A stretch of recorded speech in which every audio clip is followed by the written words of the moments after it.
경 185쪽, 6쪽 있는 데 있습니다. 요한복음 21장 15절부터 19절까지, 요한복음 21장 15절부터 19절까지 저와 여러분이 함께 같이 읽겠습니다. 요한복음 21장 15절부터입니다. 저희가 조반 먹은 후에 예수께서 시몬 베드로에게 이르시되 요한의 아들 시몬아, 내가 이 사람들보다 나를 더 사랑하느냐 하시니 가로되 주여 그러하외다. 내가 주를 사랑하는 줄 주께서 아시나이다. 가라사대 내 어린 양을 먹이라 하시고 또 두 번째 가라사대 요한의 아들 시몬아, 내가 나를 사랑하느냐 하시니 가로되 주여 그러하외다. 내가 주를 사랑하는 줄 주께서 아시나이다. 가라사대 내 양을 치라 하시고 세 번째 가라사대 요한의 아들 시몬아, 내가 나를 사랑하느냐 하시니 주께서 세 번째 내가 나를 사랑하느냐 하시므로 베드로가 근심하여 가로되 주여 모든 것을 아시오매 내가 주를 사랑하는 줄을 주께서 아시나이다. 예수께서 가라사대 내 양을 먹이라. 내가 진실로 진실로 내게 이르노니 젊어서는 내가 스스로 띠뛰고 원하는 곳으로 다녔거니와 늙어서는 내 팔을 벌리리니 남이 내게 띠띠우고 원치 아니하는 곳으로 데려가리라. 이 말씀을 하심은 베드로가 어떠한 죽음으로 하나님께 영광을 돌릴 것을 가리키심이러라. 이 말씀을 하시고 베드로에게 이르시되 나를 따르라 하시니. 아멘. 사람의 인생 가운데 해결해야 될 사건들이 있습니다. 사람의 인생 가운데 해결하지 않으면 독소를 품어내는 것, 해결되지 않은 채 남으면 그 사건이 미궁에 빠지는 것은 형사사건이겠지만은 사람의 삶 속에서 해결되지 않고 남아있는 것들, 치료되지 않고 남아있는 큰 사건들은 사람의 가치관에 영향을 미치고 사람의 생각을 바꾸고 사람의 인생의 태도를 바꾸고 또한 믿음을 어그러지게 합니다. 그래서 믿는 사람들이나 믿지 않는 사람들 공히, 특별히 하나님의 자녀들이 하나님의 큰 축복과 은혜 속에 들어오려면 인생 가운데 있는 큰 사건들을 해결해야 합니다. 인생 가운데 있는 큰 아픔들을 해결해야 돼요. 그게 해결되지 않으면 거기서부터 독소가 끊임없이 자기가 알든 모르든 솟아나게 돼 있어요. 30년 전의 사건이든 50년이 지났든 아니면 때로는 어떤 사람 70년이 지났든 또 10년이 지났든 간에 또 작년에 있었던 일이든 또 2년 전, 3년 전의 일이든 간에 내 인생에 있어서 그 사람이 느끼기에 결국은 다 주관적인 것입니다. 비교하는 게 아니라 여러분 개인의 삶, 내 개인의 삶 속에서 해결되지 않고 있는 큰 사건들, 풀리지 않고 있는 큰 사건들, 치료받지 않고 있는 큰 사건들은 반드시 치료돼야 되고 그리고 해결이 돼야 합니다. 이해 당사자가 이 땅을 떠나서 죽었든지 살았든지 하고는 상관없이 그 사건을 하나님께 들고 나오면 하나님께서 해결해 주시고 치유해 주시기 때문에 그렇습니다. 그게 해결되지 않은 채로 그냥 많은 사건과 아픔과 눈물을 지니고 있으면 그 사람의 마음의 상태가 그걸로 변합니다. 그런 사람이 대단하게 하나님 앞에서 믿음을 가지고 믿음의 삶을 살려고 간다 할지라도 그 믿음이 제대로 된 믿음과 성장하고 장성한 믿음을 가지기가 무척이나 어렵습니다. 오늘 말씀에는 예수님과 베드로라는 예수님의 수제자가 만나는 장면이 나오는데요. 예수님께서 세 번째로 제자들에게 나타나셨는데 이 베드로가요, 자기가 예수님을 따르던 그 삶을 다 포기하고 자기는 고기를 잡으러 가고 말았습니다. 베드로의 옛날 직업은 어부였죠. 어부였다가 예수님을 만나면서 예수님께서 너는 나를 따라오너라, 내가 너로 사람을 낚는 어부가 되게 하리라. 그게 순종하고 자기의 모든 것을 버려두고 예수님을 따랐어요. 그리고 예수님을 정말로 자기보다 더 예수님을 사랑했습니다. 극진히 사랑했어요. 그런데 예수님께서 십자가의 길, 골고다의 길을 걸어가기 전날 밤에 베드로가 예수님을 부정하고 맙니다.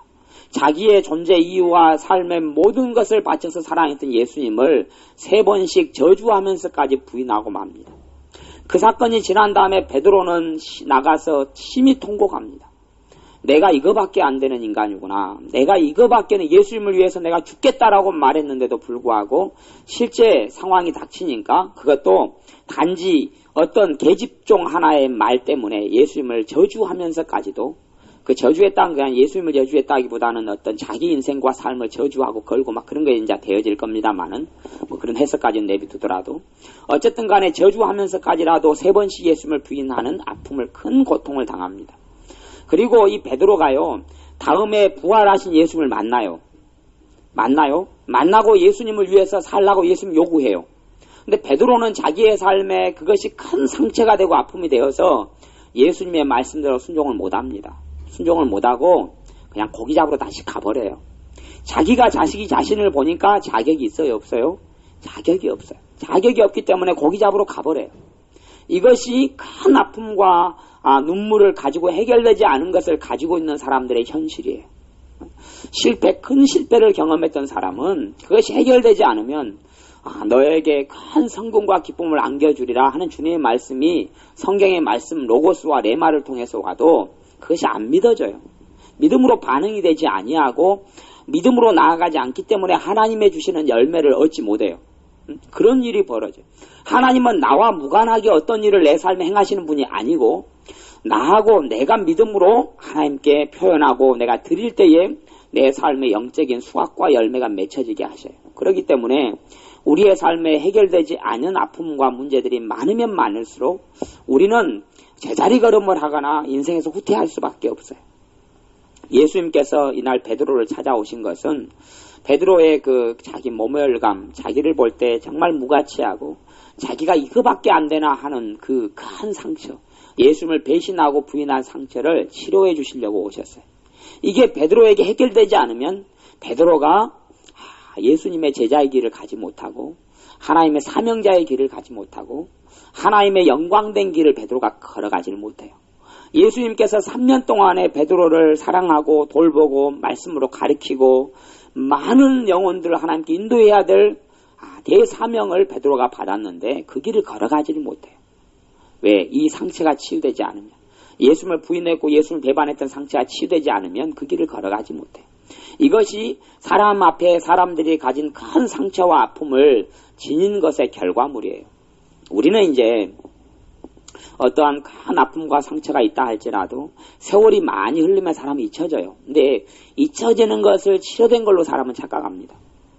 우리가 그것이 옛날에 30년 전의 아픔이 지금도 기억나고 계속아의 그 아픔처럼 고통을 느낀다면 사람은 못 견딜 거예요.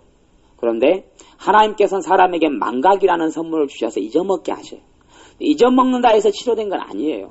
망각돼서 사람의 잠재의식 속에 사람 심령 깊은 곳에 그것이 있으면서 독소를 자기가 알게 모르게 품어내는 거예요. 단지 그 사람은 의식적으로 생각하지 않으려고 노력하고 그러면서 잊혀지는 거지 치료된 건 아니에요. 그것이 사람 안에 암초처럼 있어요. 배가 항해하면 배가 암초들이 바다에 가 있으면 그 암초들 때문에 배가 부딪혀서 좌초합니다. 그것처럼 자기의 마음과 심령 속에 암초처럼 어떤 것이 있어요. 있어서 치료되지 않은 것이 암초처럼 남아서 인생의 항해를 할 때 어느 때 중요한 때 부딪히면 깨지고 침몰하고 말아요. 이게 큰 상처들이 그래요. 그걸 주님께서 잘 아시기 때문에 베드로에게 오셔서 이제 오늘 읽었던 21장 15절부터 보시면 베드로가 이날도 고기를 잡았는데 한 마리도 못 잡았어요. 근데 베드로의 아내는 지금도 너무 예수님을 사랑해요. 예수님이란 말을 듣고 베드로가 바다에 있다가 고기를 못 잡아도 옷을 입고 이제 예수님의 말씀을 듣고 고기를 다시 많이 잡게 돼요. 그 다음에 예수님인 줄 알고 바다에 뛰어들어서 헤엄쳐가지고 예수님께 부랴부랴 와요. 온다 할지라도 마음속에 예수님에 대한 극히 자기 자신에 대한 혐오감 때문에 예수님께 감히 쉽게 그 옛날의 그 사랑을 표현하지 못해요. 예수님께서 이 밥을 먹여주셨어요. 예수님이 직접 요리해가지고 고기를 구워가지고 제자들에게 밥을 먹여줬어요. 조반을. 그러니까 예수님은 요리사예요. 요리사. 모르시죠? 예수님이 요리를 얼마나 많이 했는데 모르십니까? 남자가 요리를 제가 아는 목사님 그러더라고. 결혼생활 한 지 10몇 년 됐는데 처음 평생 태어나서 설거지를 해봤다 그러더라고. 그러니까 이건 심각한 문제가 있는 거예요. 부모가 자식을 잘못 키운 거예요. 남자니까 손에 물 묻히지 마라 그래서 결혼생활 10몇 년 만에 어쩌다가 설거지를 한번 최초로 해봤대요. 그 사람은 예수님의 제자가 될 자격이 없어요. 왜냐하면 예수님은 설거지만이 아니라 밥도 하셨던 분이기 때문에 아주 그 사람은 잘못된 사람이에요. 어쨌든 간에 아침을 해가지고 먹이신 다음에 예수님께서 시몬 베드로에게 15절에 보면 이르시되 요한의 아들 시몬아 너가 이 사람들보다 나를 더 사랑하느냐 그 묻습니다. 베드로가 대답합니다. 주여 그리하오이다. 내가 주를 사랑하는 줄 주여 주께서 아시나이다. 이게 베드로가요 직접적인 대답을 안 해요. 직접적인 대답을 안 하고 간접적인 대답을 합니다. 주님께서 내가 주님을 사랑하는 줄 아십니다. 자기 마음에 사랑이 얼만큼 있다는 이야기 하지 않고 옛날에는 주님이 죽는 데까지 내가 같이 따라가서 같이 죽겠습니다 그랬는데 그렇게는 이제 말을 못해요. 왜? 그렇게 자기가 실천하지 못했기 때문에. 근데 자기 마음에 사랑이 있는 건 확실한데 그냥 주님께서 아시잖아요. 그리고 끝냅니다. 두 번째 예수님께서 그 다음에 이 베드로에게 내 어린 양을 먹이라고 사명을 줍니다. 두 번째 예수님께서 비슷하게 물어요. 요한의 아들 시몬아 너가 나를 사랑하느냐. 이 베드로가 대답하고 예수님이 내 양을 치라 그래요. 베드로는 그 삶을 살 자기가 없다고 이제 생각하고 믿은 거예요. 그래서 그 삶을 살아나가지 못하겠다 하는데 예수님은 이 너가 나를 사랑하느냐 하는 질문을 통하여서 3번이나 사명을 다시금 재확인시켜줘요. 그리고 그 길을 걸어가게 만듭니다. 이게 3번 베드로가 예수님을 부인했던 것에 대한 예수님의 치료 방법이었어요. 3번 예수님에 대해서 부인했어요. 베드로가. 이 3번 예수님께서 사명을 주세요. 내 어린 양을 먹이라. 내 어린 양을 내 양을 치라. 그 다음에 내 양을 먹이라. 그렇게 3번의 사명을 주세요. 그러면서 18절에는 이상한 우리가 이해하지 않는 말씀을 하셔요. 그게 뭐냐 그러면 내가 진실로 진실로 너에게 이르노니 젊어서는 너가 스스로 띠띠고 원하는 곳으로 다녔거니와 늙어서는 너 팔을 벌리리니 남이 내게 띠를 띄우고 원치 아니하는 곳으로 데려가리라. 좋은 이야기예요? 안 좋은 이야기예요? 굉장히 안 좋은 이야기잖아요. 근데 굉장히 안 좋은 이야기인데 이것이 베드로의 치유의 클라이막스예요. 베드로의 치유의 클라이막스예요. 사실은 우리가 듣기에는 정말 저주 같은 이야기인데 왜? 젊어서 네 마음대로 살아가지만 늙어서는 누가 니를 꽁꽁 묶어가지고 네가 원치 않는 데로 끌고 가버릴 것이다. 굉장히 안 좋은 이야기인데 이게 베드로에게는 가장 좋은 이야기. 베드로는 누구를 위해서 인생을 끝마치고 싶습니까? 주님을 위해서 끝마치고 싶어요. 그러니까 주님께서 확신해 준 거예요. 너가 나를 위해서 너 인생을 이렇게 끝마칠 것이다. 그리고 확고한 도장을 주님이 찍어주시는 거예요. 그러니까 베드로가 이제 안심해요. 자기가 그 전에 예수님을 부인하고 도망가 버렸듯이 또 자기가 마음에는 주님을 위해 살고 싶은데 또 자기 몸뚱아리나 연약함, 베드로는 두려움이라는 게 본질적으로 가지고 있는 사람이거든요. 환경이 닥치면 자기는 예수님을 부인하지 않으려고 해도 또 도망갈지 몰라. 그것 때문에 하나님의 길을 걸어가고 싶은, 주님의 길을 걸어가고 싶은 이러한 담대함이 부족했어요. 근데 예수님께 도장을 찍어줘요. 너가 나를 위해 살다가 사람들이 너를 잡아다가 너를 죽일 것이다. 그리고 너는 나를 위해서 그렇게 죽을 것이다. 그러면서 그 해석이 19절에 나오죠. 이 말씀을 하시면 베드로가 어떠한 죽음으로 하나님께 영광을 돌릴 것을 가리키심이라. 하나님께 베드로의 죽음을 통해 영광을 돌린다. 그렇게 이야기하는 거예요. 하나님께 어떠한 죽음으로 영광을 돌릴 것을 가리키십니다. 그러는 거예요. 이게 베드로에게는 최고의 말씀이에요. 우리에게는 이 무슨 저주나 얼토당토한 이야기나 하지만 베드로에게는 최고의 치유의 말씀이에요. 우리가 저녁에도 이제 기도하시면서요. 내 인생에 있어서 치유되지 않은 치유받아야 될 것들을 떠올려 달라고 기도하셔야 돼요. 내 인생에 있어서 처리되지 않은 아픔과 상처가 치유되도록 기도해야 돼요. 그런 게 많이 남아있을수록 우리가 우리 삶에 있어 정서적으로 건강하지 못하고요. 에너지가 자꾸 새요. 정서적으로 쓸 수 있는 것이 하루에도 한정되어 있다 그랬잖아요. 사람은요. 근데 치유되지 않은 상처가 많을수록 이게 새요. 나도 모르는 스트레스 근원들이 거기에가 있어요. 나도 모르게 나 의식적으로 스트레스 안 받아요. 이게 아이들 같은 경우도 많이 그러고요. 어른들도 그러는데요. 병원에 가보면 자기 생각에는 스트레스 받는 게 별로 없단 말이에요. 근데 병원의 의사가 진찰을 하면 뭐 그런 이야기를 종종 해요. 요즘에 굉장히 스트레스가 지금 많이 쌓였습니다. 스트레스 안 받도록 조심하십시오. 그래 환자한테. 그러면 이 환자가 자기 생각하기에 자기 스트레스 받는 게 있어요? 없어요? 없어요. 나는 요즘에 별일 없는데요. 근데 그건 의사가 하는 말이 맞아요. 근데 자기 의식 속에는 없는데 무의식 속에 자기의 마음 속에 저 깊이 속에 그게 있단 말이에요. 계속 솟아나는 게 있어요. 자기는 망각하고 잊어버리려고 샤고 발로 짓밟고 누르고 있는데 안에 솟아나는 것은 계속 있는 거예요. 그다음 그것이 그 사람 안에 그게 장기적으로 있는 사람은 주로 그것 때문에 암이 생겨요. 암이 생기고 종양이 생기고 몸에 병이 생기는 많은 원인 중에 하나가 그거예요. 결국은 다시 이야기하면 의사들이 병의 80% 90% 이상은 어디에서 온다 그럽니까? 마음의 병에서 온다 그래요. 그것이 다시 이야기하면 그 상처 받은 것, 해결되지 아니한 것 때문에 오는 거예요. 해결되지 아니하는 아픔 때문에, 해결되지 아니한 상처 때문에, 치유되지 아니한 상처 때문에 그것이 우리 안에 암적인 존재가 되어지고 우리의 정서적인 이런 에너지를 갉아먹고 나도 모르게 쉽게 지쳐버려요. 마음이 지치니까 몸이 따라 지치거든요. 쉽게 마음이 지치고 이게 나는 대범하다고 생각해. 나는 대범해서 그거 다 잊었어. 나는 신경 안 써. 근데 사람은 그렇게 단순하지 않아요. 그러면 살아오면서 나이가 드신 분들일수록 아픔도 많고 고통도 많고 배신도 많고 배반도 많고 힘든 게 많습니다. 뭐 환경이 문제냐, 뭐 고통을 준 사람이 문제냐, 아니면 내가 문제냐, 이걸 아셔야 됩니다. 고통을 준 사람이 문제냐, 내가 문제냐를 아셔야 돼요. 하나님은 책임을 누구에게 물으십니까? 나에게 묻습니다. 그걸 꼭 아셔야 됩니다. 나에게 묻습니다. 아니 하나님, 나는 환경이 안 좋았어요. 나는 천덕꾸러기처럼 부모한테 버림받았고요. 부모한테 사랑 못 받았고요. 나는 이렇게 비참하게 살았고요. 환경이 안 좋아서 배우지도 못했고 공부도 못했는데요. 그러면 하나님은 그렇지 않다 그럽니다. 그렇지 않다 그래요. 요셉을 생각해 보십시오. 요셉은 자기 아버지가 자기를 보호해 주지 못했어요. 요셉에게 심부름 보낸 사람이 누굽니까? 아버지죠. 아버지는 자기를 끔찍이 사랑해서 색동옷을 해입힐 정도였는데 결국은 모든 문제의 원인은 누구에게 있었어요? 출발은? 아버지에게 있었어요. 아버지가 요셉과 형들의 관계를 몰랐던 거예요. 그래서 자기 형들이 동생을 죽이려 하는 형들에게 뭘 보내요? 심부름을 보내요. 심부름을. 자기가 안 지켜주고 내보내는 거예요. 요셉 입장에서 누가 원수예요? 그러면? 아버지가 원수죠. 생각해보면. 그 다음 두 번째는 형들이 있는데 형들이 10명이라 10명. 10명인데 10명의 대다수가 자기를 아무도 보호해주지 않고 자기를 죽이려고 그래요. 그 중에서 장남 누벤 같은 경우는 동생을 살리려고 하지만 그 동생을 보호까지는 못해줘요. 그리고 노예로 종으로 결국은 유다 정도가 해서 팔아버리고 맙니다.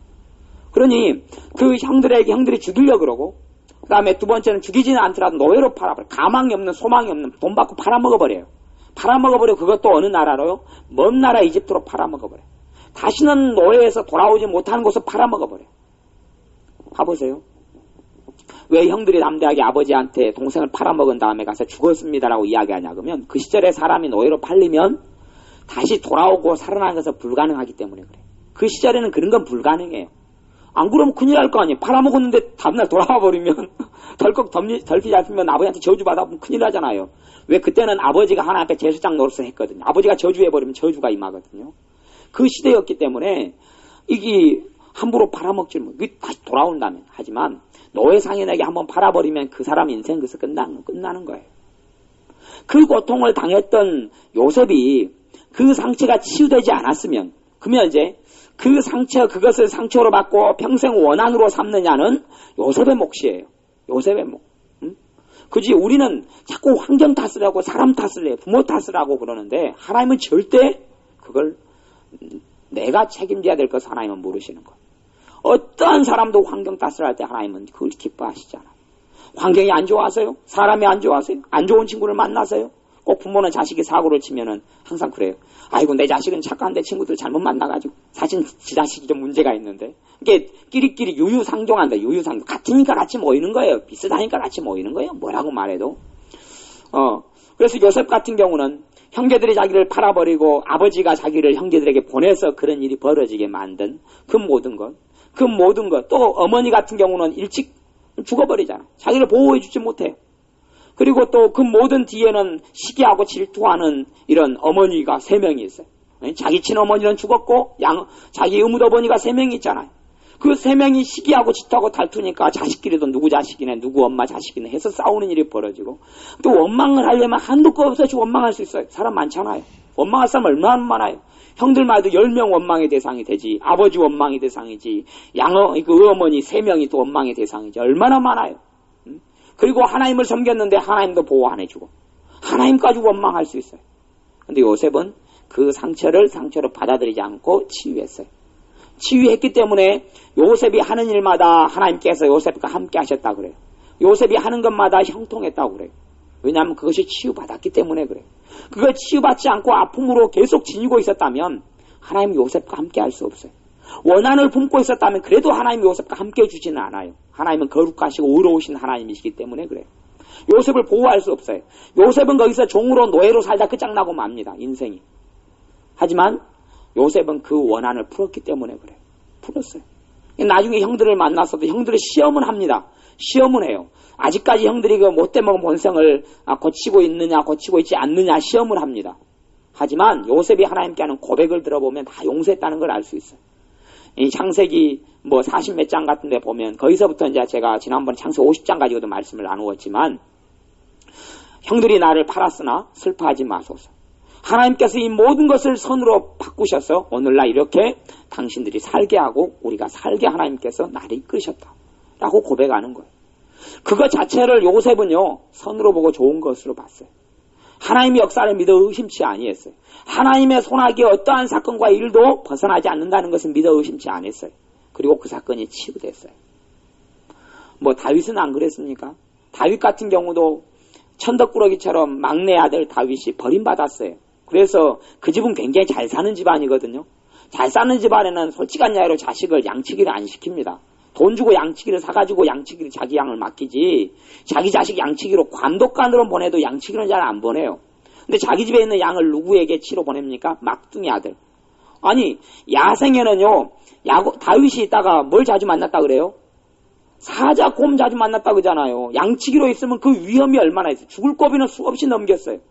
자기 집에 살만한 다윗의 아버지가 막내 아들 다윗을 그 어린 아들을 사자나 곰 나타나면 바로 찢겨 죽는데 양 죽으면서 같이 죽는데 거길 보내요? 이미 다윗은 뭐라마도 아버지에게 버림받은 거예요. 사무엘 선지자가 와가지고 사무엘 제사장이 와서 제사를 왔다 그럴 때 그때는 사무엘이 왕 노릇을 했었거든요. 최고의 사람이에요. 근데 잔치를 하고 예배를 드리고 그런 모임을 갔는데 누구는 안 부릅니까? 막내 아들 안 불러요. 왜? 그 집은 잘 사는 집이거든요. 그러니 하인 한 명 보내가지고 막내 아들 오게 하라 해야지요. 왜 안 그렇습니까? 대통령이 와가지고 가족끼리 한번 제가 잔치 한번 열고 한번 모임 한번 가집시다. 그러면은 있는 자식 없는 자식 와가 대통령한테 얼굴 다 보여서 눈두장 하나 찍게 해야 될 거 아니에요. 근데 다윗은 그렇게 안 해요. 이미 가족에게서 버림받았기 때문에 그래요. 이미 다 천덕꾸러기 신세로 전락하고 말았어요. 그것을 다윗이 상처와 아픔으로 지니고 있었다면 거기서 하나님께서 사무엘을 통하여 다윗에게 왕으로 기름을 붓지 않습니다. 왜? 다윗이 의롭지 않기 때문에. 근데 그것을 목동으로 있으면서 다윗은 그 상처를 용서하고 녹여낸 거예요. 그것을 성경에서 여러분이 잘 보셔야 합니다. 다윗 같은 경우같이 인생에 있어서 극심한 상처를 받은 사람이 드물어요. 심지어 자기 자식이 상수남 매달려가지고 죽죠. 자식이 자기에게 반날 이렇게 자기를 죽이려고 했던 자식만 한둘이가 아니죠. 친아들이 자기를 죽이려고 해요. 자기의 가장 뼈까지 목숨까지 내놓는 자기 친구 요나단이 전쟁터에서 죽죠.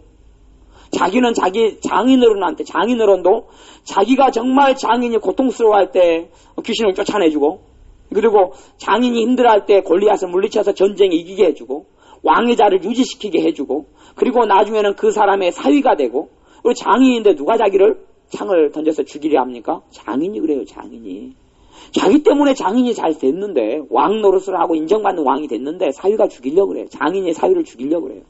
그리고 사위인 다윗은 도망다닙니다. 거기에서 다윗이 그 아픔과 눈물 환경 탓을 하고 있으면 다윗은 하나님께 서지를 못합니다. 그러니까 성경에 하나님의 사람들이요 고통이 없는 인물이 없어요. 고통이 없는 인물이 있다라고 생각하면 정말 오산이고 착각입니다. 그런 인물은 아무도 없어요. 문제는 뭐냐 그러면 상처와 아픔을 주님의 은혜로 사랑으로 용서로 녹여낸 거예요. 녹여냈어요. 그러니까 이것을 우리가 망각 속에 넣어버리면 망각으로 끝나지가 않아요. 우리 안에 쉼없는 암적인 암초 같은 존재가 되어져서 하나님 앞에서 쓰임받는 길, 하나님의 은혜 속에 하나님의 평강 속에 안식 속에 살아가는 길을 가로막아버려요. 50년이 지났다 해가지고 해결되지 않고 치유되지 않은 것은 끝난 게 아니에요. 근데 제가 우리 교회 신앙서적 안에 가요. 끝나지 않은 길 그런 신앙서적이 있어요. 네? 끝나지 않은 길. 스카펙이 지은 세계적인 상담학자인 스카펙이 지은 책인데 일반 서적인데요.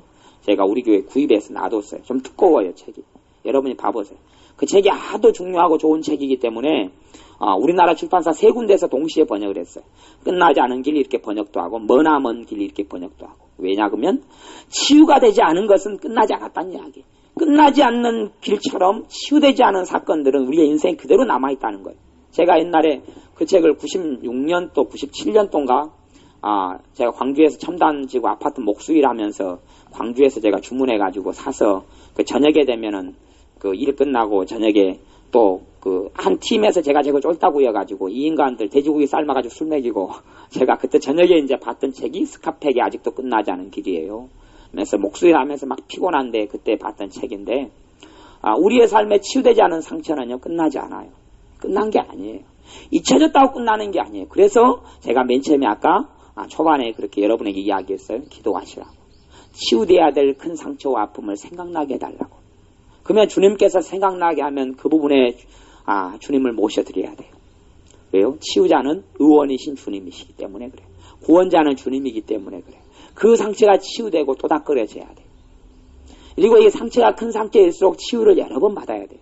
작은 것은 한 번 받으면 되지만 큰 것은 자꾸 주님의 사랑이 거기에 와서 치유가 돼야 돼요. 여러분 그 상처 난데 소독을 한 번 하면 그 큰 상처가 다 치유되는가요? 꿰맨다면 소독을 한번 끝나는 게 아니고 소독을 여러 번, 주님의 사랑으로 소독을 여러 번 하고, 그리고 상처를 주고 아픔을 준 환경이나 사람이나 때론 부모나 때론 친구라도 용서를 해야 돼요. 다 주님 앞에 풀어놔야 돼요. 너희가 땅에서 불면 어디에서 풀리고요? 하늘에서 풀리고. 너희가 땅에서 매면 묶으면 매면 그 말이에요. 땅에서 묶이리라 그래요.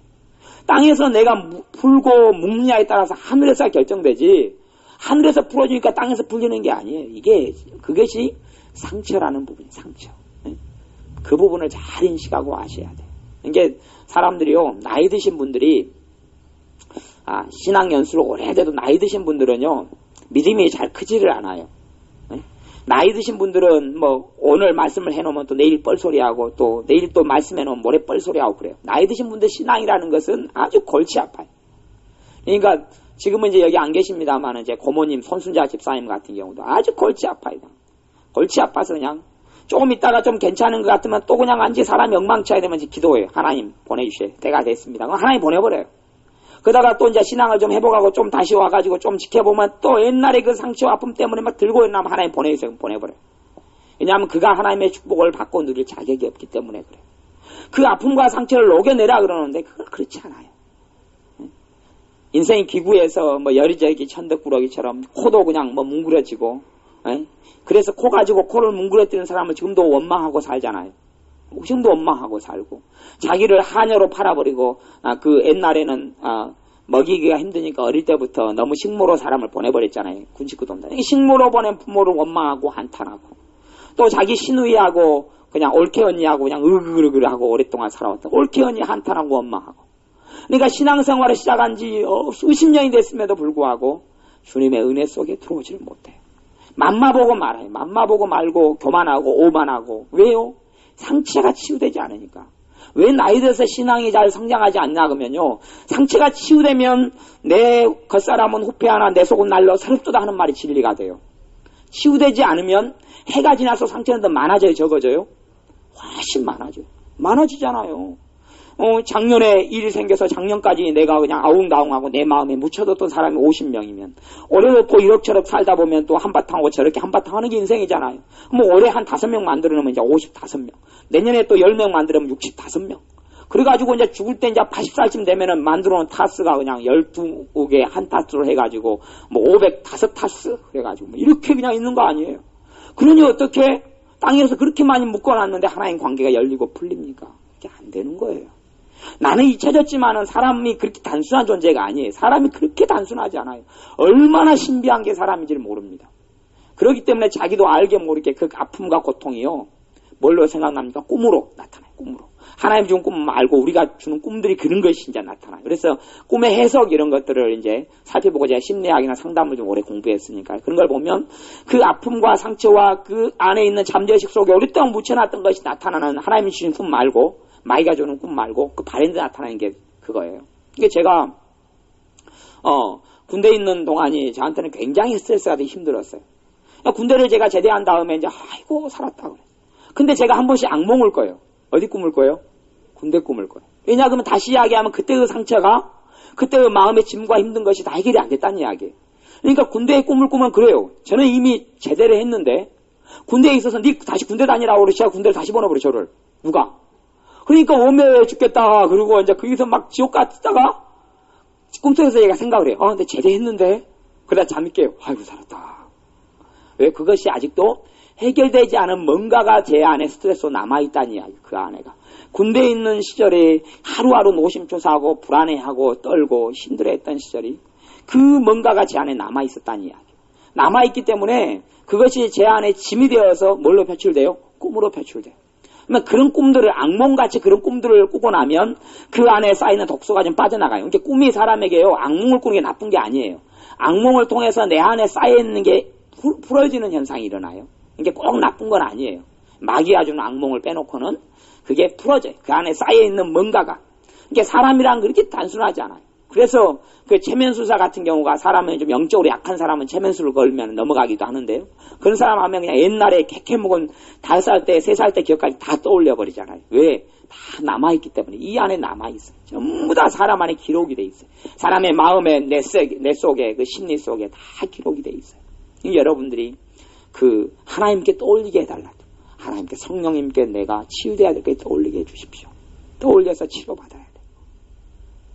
사도 바울 같은 경우도 제가 예수님을 믿기 전에 믿는 사람들 얼마나 핍박하고 고통스럽게 했어요. 근데 그런 사람, 그런 과거의 아픔, 사람들이 다 자기는 무서워하고 도망가고 했을 때 그 아픔을 다 치유돼 했으니까 내가 과거는 옛일은 다 잊어버리고 볕들을 향하여 앞으로 달려간다라고 고백하는 거예요. 그러니까 누구든지 하나님의 사람은 그 과정을 다 거쳤어요. 엘리야 선지자 같은 경우도 정말 수십 년을 하나님을 위해 살았는데 열매가 하나도 없어요. 비참한 거예요. 수십 년을 위해서 기도하고 하나님을 위해 살았는데요. 자기를 죽이겠다는 사람이 있어도 자기를 통하여 하나님께 회개하고 돌아온 사람은 없는 거예요. 그러니 로뎀나무 아래에 앉아서 하나님 죽여달라 그러죠. 그리고 자기밖에 안 남았다고 하나님께 고백하는 거예요. 그렇게 고백해요. 그리고 호렙산에서 하나님을 만나면서 그 상처가 치유됩니다.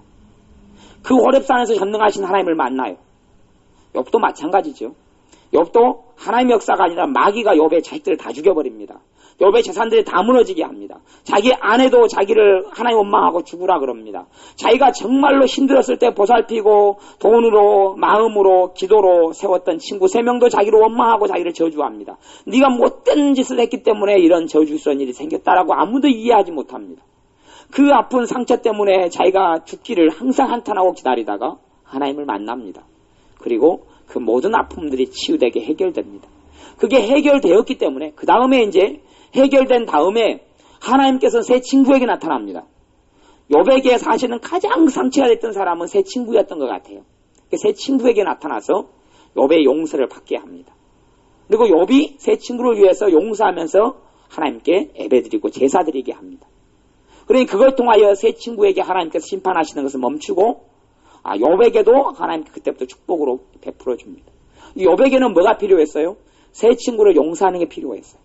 그걸 통하여 새 친구도 하나님이 심판하지 않고 욥의 삶 속에도 하나님이 주시는 그 치유를 받아들일 수 있게 됐어요. 그러니까 우리가 해야 될 것은 뭐냐 그러면 용서하는 것은 우리의 몫이에요. 치유는 누구의 몫이에요? 주님의 몫이에요. 치유는 주님이 해주고 용서는 누가 해야 돼요? 내가 용서는 내가 하는 것이 내 몫이에요. 내가 어떤 사람을 용서한다 해서 하나님이 그 사람을 용서하는 건 아닙니다. 내 몫은 그 사람을 용서하는 것이고 그 사람의 부분은 그 사람이 하나님과 해결해야 돼요. 내가 그 사람을 용서한다 해서 하나님도 그 사람을 용서하는 건 아니에요. 그 용서는 내가 하나님과 해결해야 될 부분이에요. 근데 내가 그 사람 용서하지 않고 붙들어 매고 있으면 나도 같이 그 사람하고 똑같은 도매금으로 넘어가게 돼 있어요. 하나님께서 같은 사람으로 여긴단 말이에요. 그래서 너희에게 죄 지은 사람을 용서하지 않으면 하늘에 계신 너희 아버지 천부께서도 너희 죄를 용서하지 아니하시리라 말씀하시는 거예요. 왜냐하면 똑같기 때문에 똑같아. 우리를 잘못한 사람, 나를 지나가다가 한 대 때린 사람은 나를 한 대 치고 그 다음에 까먹고 이제 지금은 가버렸겠죠. 깡패가 그랬다면. 나는 한 대 맞았어요. 근데 맞은 사람은 계속 그 원한을 곱씹잖아요. 그러죠. 야, 그놈이 어떤 놈이 나를 때렸는데 길 가다가 언제 만날 수 없냐? 칼을 안에 품고 다니고. 그렇죠. 그러면 그 사람은 나를 한 대 때렸지만 나는 수없이만이 그 사람을 살아오면서 10년, 20년 살아오면서 원한을 품어요. 누가 더 큰 죄를 지은 거예요? 내가. 그러니까 망하기는 그 사람이 망해야 되는데 내 인생이 망해져 버려요. 내 인생에 절망이 가득 차고 내 인생에 원한이 가득 차고 내 인생에 불안이 들어오고 낙심이 들어오고 그래요. 내가 사실은. 그래서 피해자들이 더 큰 죄인이 되는 거예요. 가해자가 죄인이 되는 게 아니라 피해자가 더 큰 죄인이 되는 것이 그 실제 일어난 일이에요. 가해자는 한 번 해버리고 잊어버려요. 근데 가해자도 이제 양심적인 가해자는 자꾸 마음에 불안하고 초조하겠죠. 하지만 일반적인 가해자들은 잊혀버려요. 지나가다가 욕을 험하게 한 사람은 욕한 사람 잊어버리는데 욕 들은 사람은 계속 되새김질을 해요. 이 썩을 놈. 그리고 한 번 누가 했으면 썩을 놈이다네. 썩을 놈이다네. 그 썩을 놈이다 말만 들으면 어떤 놈이 또 썩을 놈이다 그랬는데 말한 사람은 잊어먹어요. 말을. 잊어먹어요. 까먹어버리고 말아요. 근데 썩을 놈만 들으면 이거 그놈이 썩을 놈이다 그랬는데 지는 썩을 놈이 안 되나. 그리고 이제 그러는 거예요. 그러면서 그 사람은 한 번 지어졌는데 이 사람은 썩을 놈이다 말을 들은 사람은 500번, 1000번, 10,000번 듣다가 이제 세월이 한 10년 가면 또 까먹죠. 까먹고 이 차에다가 썩을 놈 그러니까 또 생각이 나는 거예요. 어메 또 10년 전에 그랬다가 또 다시 또 까먹다가 썩을 놈 그러니까 또 생각나요. 어메 그놈이 그랬지. 수없이 많이 죄를 짓게 되면서 황폐화가 일어나요. 심령이 황폐화되고 정서적으로 황폐화되는 거예요. 그러니까 여러분이 오늘 밤에 기도하시면서 주님, 베드로를 치료하신 주님께서 나도 치유받기 원합니다. 나도 내 상한 마음 가운데 해결되지 않은 아픔들, 해결되지 않은 상처들, 크게 내 안에 암초처럼 남아있는 것들이 주님 치료되고 내가 해야 될 첫 번째 것은 뭐예요?